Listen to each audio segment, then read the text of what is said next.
දැන් දැනට තියෙන ඉන්ධන අර්බුදය නිසා ජනතාවට දුරබැහැර ගමනක් විමනක් විනෝද සංචාරයක් ගිහිල්ලා නැවත එන්න හැකියාවක් නැහැ සතියක් බලාගෙන ඉන්න වෙනවා. දැන් ඔබතුමා ඒ සඳහා නිසි සාධනීය පියවරක් ලෙස සෑම ප්‍රදේශයකටම සුපෝපභෝගී දුම්රිය සේවාවක් දියත් කරා. නමුත් ජනතාවගෙන් ලැබෙන ප්‍රශ්නයක් තමයි එමෙතුමනේ මෙම දුම්රිය හිතාමතා ප්‍රමාද කරන බව. සමහර වෙලාවට කරුණු සොයාගෙන බලද්දී අපිට අනාවරණය වෙනවා වෘත්තීය සමිති මේ දුම්රිය කඩාකප්පල්කාරී කිරීමේ අරමුණෙන් දුම්රිය ප්‍රමාද කර වේදිකාවට ළඟා වෙන බව. මේ සඳහා ඔබතුමා යම්කිසි පියවරක් ගන්න නැත්තේ ඇයි?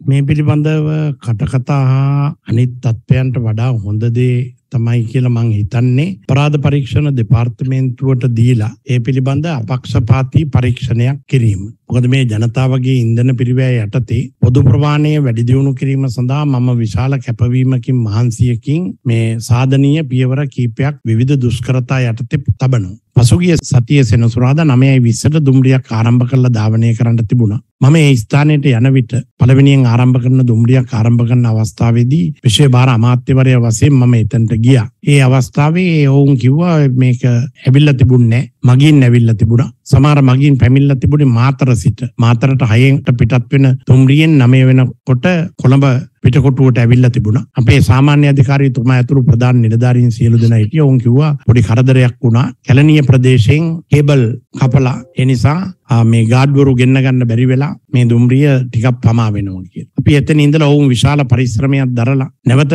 දුම්රිය නියාමකවරු ගෙන්නගෙන පැය භාගයක් විතර පමා වෙලා අනුරාධපුර දුම්රිය ඉස්සෙල්ලාම පිටත් වෙන දුම්රිය පිටත් වුණා. මගින් නිවසීමෙන් ඒ පමාව පිළිඅරන් ගියා. ඊට පසු යාපනයේ සිට කොළඹ බලා එන දුම්රියක් තමුත්තේගම ප්‍රදේශයේ සෙන්රත්ගමද කොහෙද පිළිපැනලා ඒ බව දැනුම් දුන්න මට දවල් වෙන විට මේ දුම්රියට අනුරාධපුරයට ළඟා වෙන්න බෑ මහා මාර්ගයේ දුම්රිය පිළිපැනලා තියෙනවා. එතකොට අධික වර්ෂාව තියෙනවා කිව්වා. ඒ නැවත තියන්න බෑ කිව්වා. මම ඒ අනුව උපදෙස් දුන්නා. දුම්රියෙන් පැමිණි මගින් විශාල විශ්වාසයකින් අලුතෙන් ආවේ. ඒ අයව බස්රිය මගින් හෝ ගෙනියන්න කියලා. බොහොම පමා වෙලා තමයි ගෙනින් තිබුණේ. ආපහු ආවා.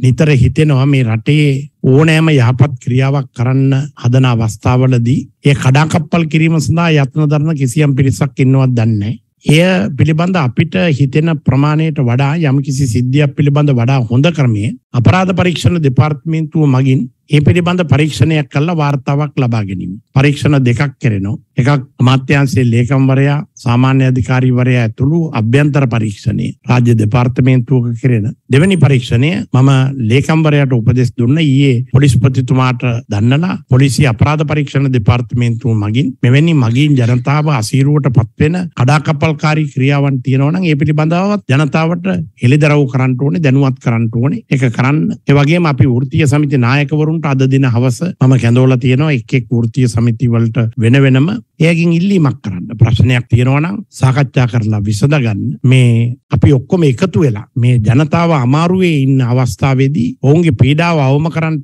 පුළුවන් වෙන ලෙස මේ මහජන සේවය, දුම්රිය සේවය පවත්වාගෙන යන්න එකතු වෙලා වැඩ කරන්න කියන ඉල්ලීම කරන්න බලාපොරොත්තු වෙනවා.